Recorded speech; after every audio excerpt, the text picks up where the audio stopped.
UDFന്റെ deal ആരോപണം തെരഞ്ഞെടുപ്പിന് agenda മാറ്റാൻ ലക്ഷ്യമിട്ടുള്ളതാണെന്ന് മന്ത്രി മുഹമ്മദ് റിയാസ്. വാചക കസർത്ത് നടത്തിയതുകൊണ്ട് കാര്യമില്ല. BJPക്കെതിരായ നിലപാട് പ്രായോഗികമായി നടപ്പാക്കുന്നതിലാണ് കാര്യം. കേരളത്തിൽ ന്യൂനപക്ഷങ്ങളുടെ വീടുകൾ ബുൾഡോസർ ഉപയോഗിച്ച് തകർക്കാറില്ല.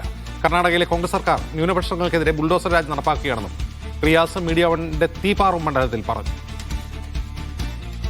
നിലപാട് പ്രായോഗികമായി എടുക്കുന്നുണ്ട്. വാചക കസർത്തല്ലല്ലോ മതനിരപേക്ഷത മുറുകെ പിടിക്കുന്നതിന് നമ്മൾ ഒരു അളവുകോലായി കാണുന്നത്. വാചക കസർത്ത് ഇപ്പോൾ ആർക്കും വാചകം എന്തും അടിക്കാം, അങ്ങനെ ചെയ്യും ഇങ്ങനെ ചെയ്യും. പ്രായോഗികമായി ചെയ്യുന്നുണ്ടോ? ഇപ്പോൾ പൗരത്വ നിയമം ഇന്ത്യയിൽ നടപ്പിലാക്കാനുള്ള നീക്കം വന്നപ്പോൾ ഈ രാജ്യത്ത് നടപ്പിലാക്കുന്ന ഈ നിയമം ഭരണഘടനാ വിരുദ്ധമാണ്, എൻ്റെ സംസ്ഥാനത്ത് നടപ്പിലാക്കാൻ അനുവദിക്കില്ല എന്ന് പ്രഖ്യാപിച്ച മുഖ്യമന്ത്രി പിണറായി വിജയനാണ്.